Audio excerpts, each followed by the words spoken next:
Archives of Prasar Bharati presents the timeless treasure of Golden Era.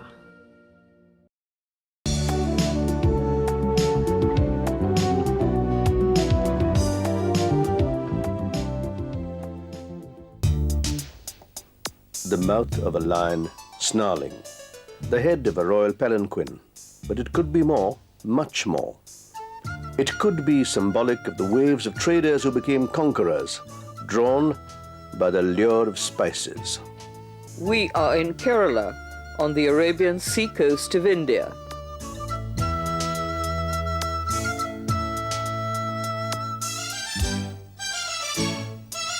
Today, you don't have to sail in as earlier visitors did. Kerala and its principal port of Cochin has its own airport.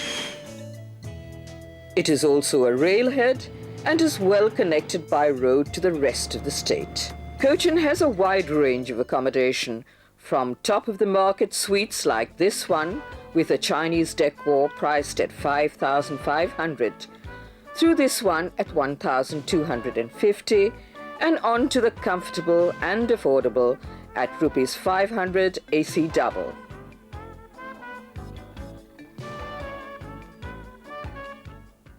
Portuguese Admiral Vasco da Gama wasn't looking for a hotel when he sailed into Cochin in 1502. He was looking for spices, particularly pepper, to preserve and disguise the taste of food stored before refrigeration came to Europe. Bastion Bungalow is all that survives of Fort Emmanuel, constructed by the Portuguese in AD 1667 at the mouth of the Estuarine Channel. On this site, the Portuguese also built the first European church in India, called St. Francis's Church. Vasco da Gama was buried here in 1524 before his remains were removed to Portugal.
Is a living museum of our kaleidoscopic heritage.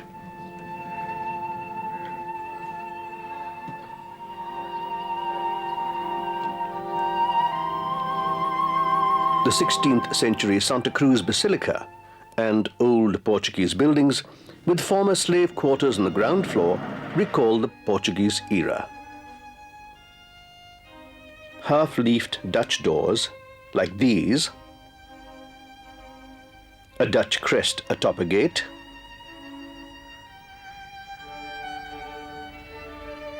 and a former Dutch inn date back to the days of the Netherlanders. The British, however, left the most lasting imprint on the houses, streets and character of Fort Cochin. The so-called Dutch Palace in nearby Mattancherry was not built by the Dutch. It was only renovated by them. It was given as a gift by the Portuguese in 1555, or thereabouts, to the ruler of Cochin. Now a museum, it houses, among other things, palanquins, arms and maps. It is best known for its beautiful murals. Though they are between 2 and 3 centuries old, they are as vibrant as if they had been painted yesterday.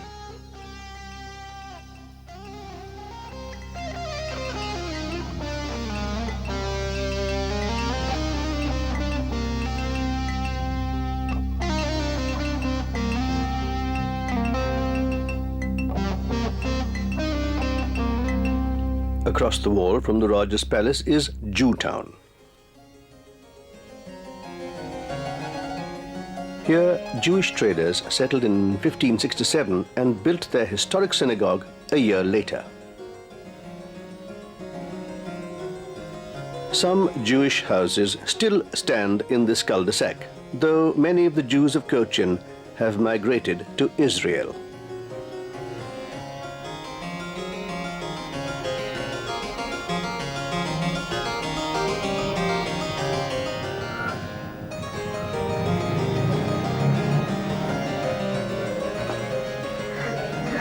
The synagogue is very beautiful.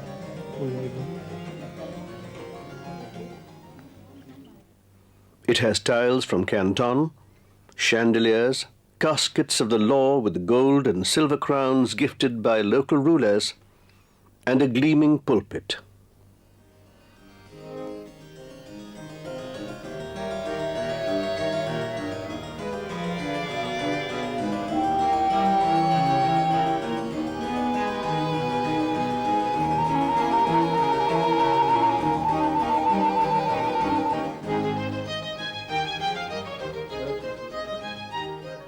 Shops rich with antiques resembling Swabian art, Chinese jars, and other artifacts dot Jew Street and Fort Cochin. Aladdin's caves for discerning visitors and photographers. Cochin's most photographed attraction, however, is the Chinese fishing nets, best seen at sunset.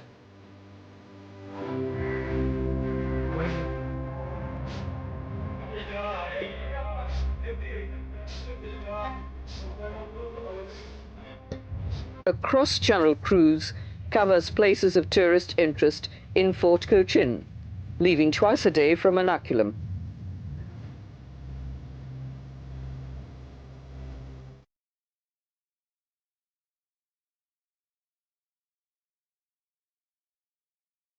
In the late evening, a promenade on the beach or marina can become a people encounter experience.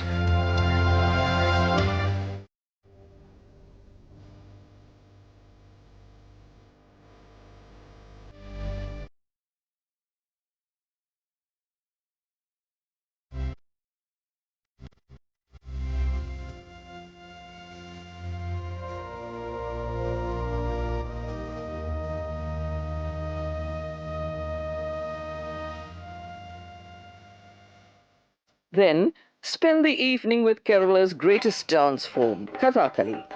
This is literally the story dance. It uses an elaborate system of eye and facial movements, gestures and mime to tell complex stories drawn from the classic epics and legends of our land. We spoke to Kathakali impresario P.K. Devan. Yes, mine was a dancing family. My father danced until he was 97 years old. Not only danced, took dancing into the temple, walked from village to village, temple to temple, dancing the whole night, walking the whole day to reach the next temple.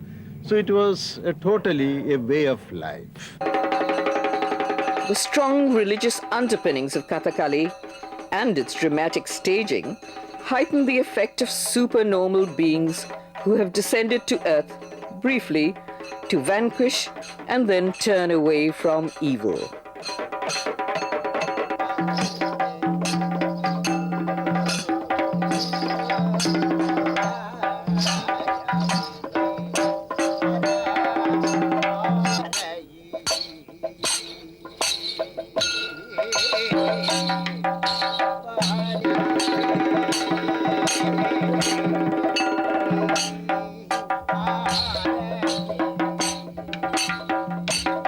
Kathakali was also performed in royal courts. This sound-enlivened diorama is one of the many in the Museum of Kerala History.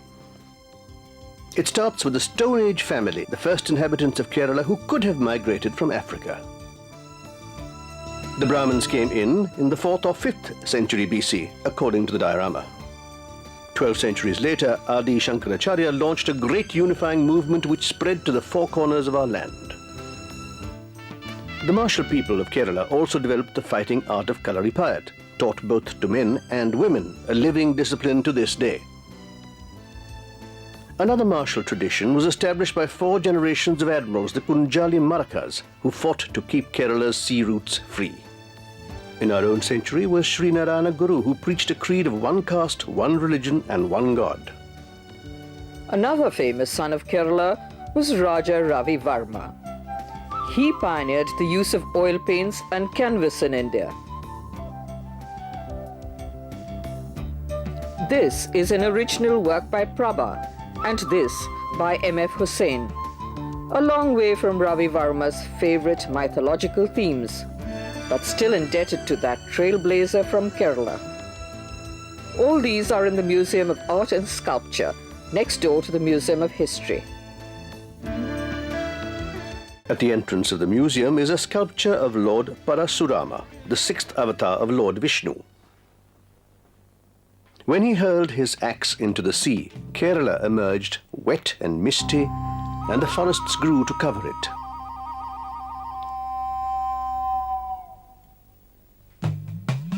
Today, high-rises tar in Cochin and ferries chug where the sea once rolled.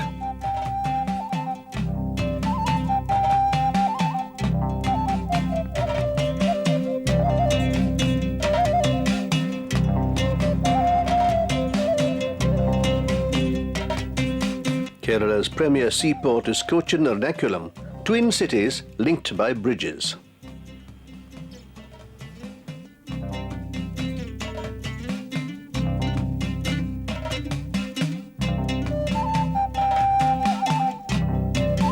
The Rainbow Bridge is the symbol of modern Ernakulam. So is the foreshore promenade, where the citizens of burgeoning Cochin Ernakulam can stroll or catch a few moments of privacy, cooled by vagrant sea breezes. The palm hats worn by these fishermen have inspired a cottage industry, mainly for tourists who want to be hyper-ethnic down to palm leaf umbrellas. The ladies of Cochin, however, prefer more modern parasols. Broadway is not the narrowest road in Ernakulam, but it often feels that way. It certainly seems to be in a great hurry to go places.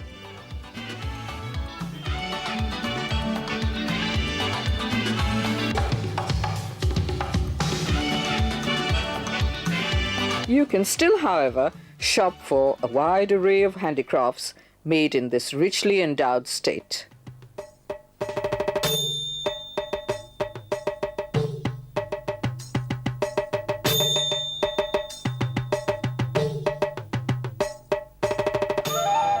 Before we left the bustle of Ernakulam Cochin, also called Kochi, we met Atul and Manali Shah. They had just returned from a holiday in the high ranges to the east of the coast. They said, "It's so scenic, basically." Compared to, we are from Bombay, but out of the world. So we drove to discover a place out of this world.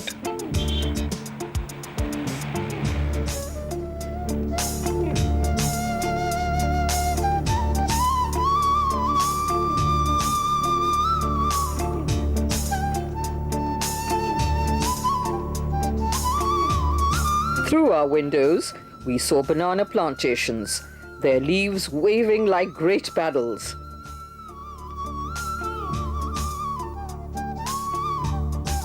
We left behind serried rows of succulent pineapples.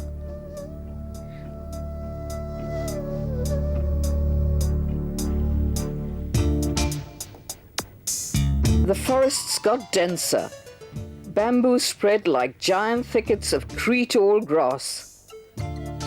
We stopped to watch basket weavers skillfully shred bamboo and plait it into green containers. This young apprentice learns his professional skills at home with his family. It's artistic, eco-friendly, biodegradable, and appropriate. No plastic problems here.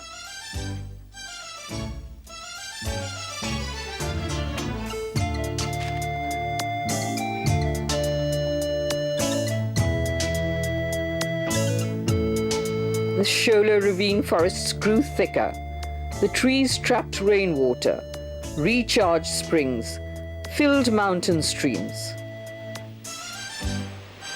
This beautiful waterfall is forest generated, and its perennial flow made small communities largely self-reliant and independent.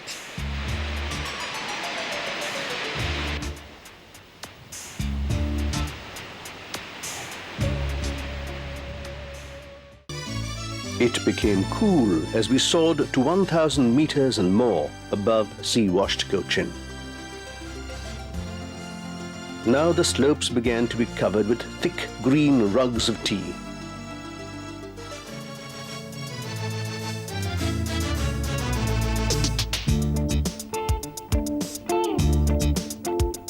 Soon the tea was a wall-to-wall carpet of spreading velvet.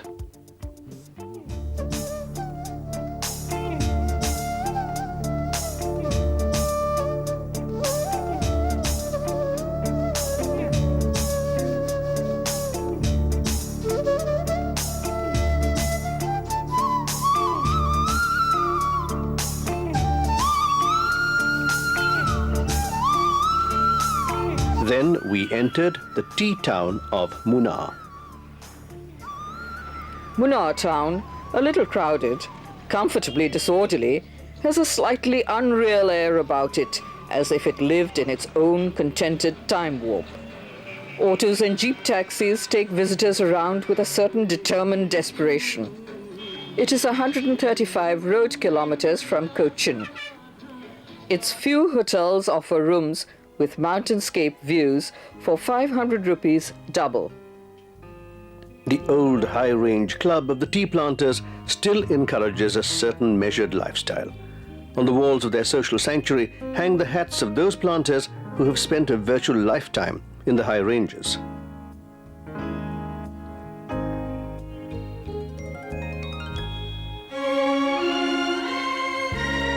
We were particularly delighted to see the crest of the grandest old ship of the Indian Navy, the unforgettable INS Delhi.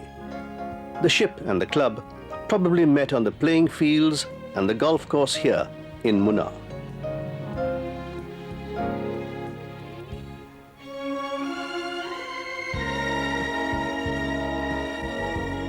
The life of a planter revolves around his tea bushes.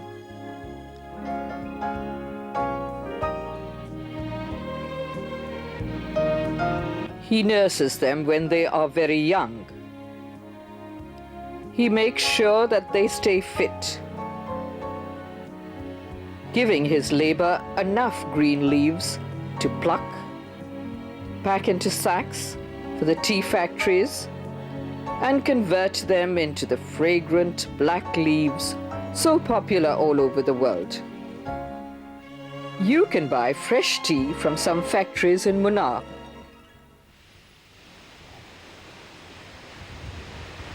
Visitors can also do a 5-hour trek to the Anamudi Massif through a tea estate.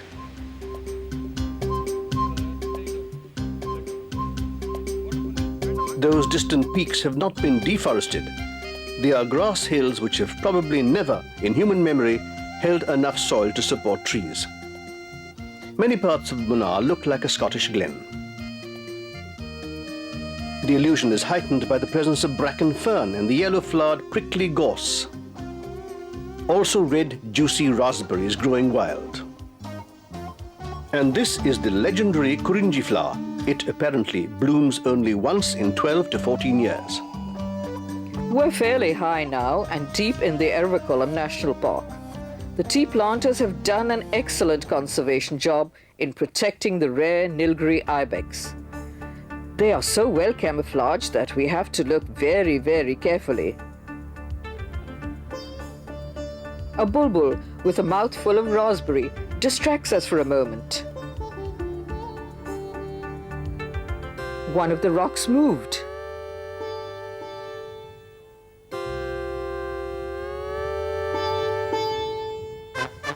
There they are. They are quite fearless, thanks to the dedicated conservationists of Munnar. We stay very, very still, letting them get closer and closer.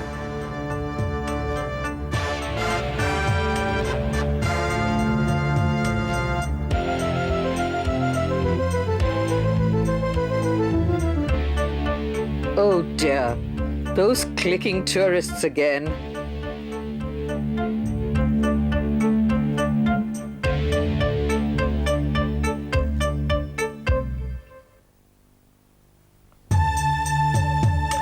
This is indeed a bluing, never, never land.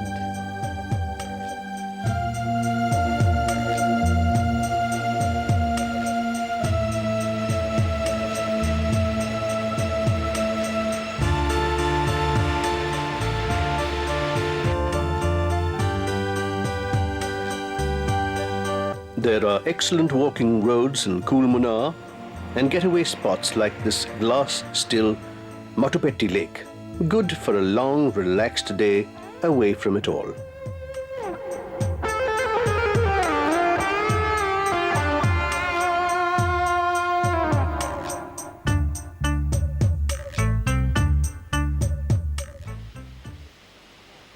Alternatively, there are nearer green spots where you can have a family picnic, as people often did in the more leisurely days of the last century.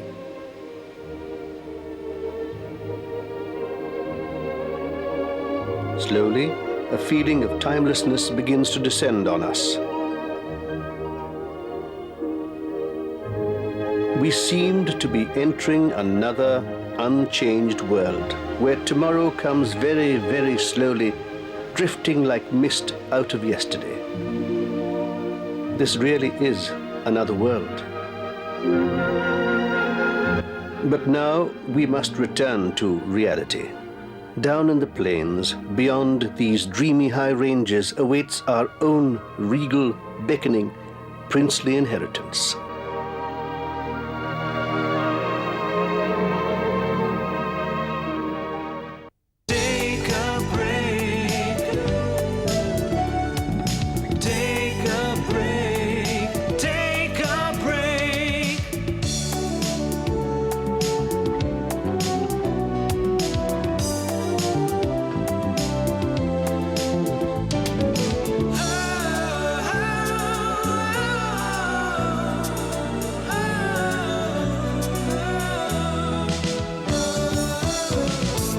Take